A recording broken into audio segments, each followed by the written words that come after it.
రఘురామ్‌ని అయితే హాస్పిటల్‌లో జాయిన్ చేస్తారు. ఇంతలో అక్కడ ఉన్న వరదరాజులు, శ్రీరాజ్ వాళ్ళు కూడా చూడ్డానికి వస్తారు. ఇక వరదరాజులు అయితే శ్రీరాజ్‌తో ఇలా చెప్తూ ఉంటాడు.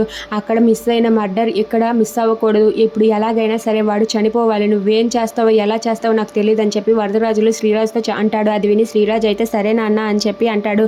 ఇక వరదరాజులు అయితే వాళ్ళ చెల్లెలతో కలిసి అక్కడ కూర్చొని వాళ్ళతో మాట్లాడుతూ బాధపడుతూ ఉన్నట్టుగా నటిస్తూ ఉంటాడు. ఇంతలో అక్కడ ఉన్న శ్రీరాజ్ అయితే ఆ నర్స్ వేషం వేసుకొని, మాస్క్ వేసుకొని వస్తూ ఉంటాడు. ఇక నర్సులే అయితే ఆ రూమ్‌లోనికి వెళ్ళాలని తనైతే ప్రయత్నిస్తాడు. ఇక అక్కడ ఉన్న చంద్రకళ, విరాట్, జగదీశ్వరి వీళ్ళైతే చాలా బాధపడుతూ అక్కడే అలా కూర్చొని ఉంటారు.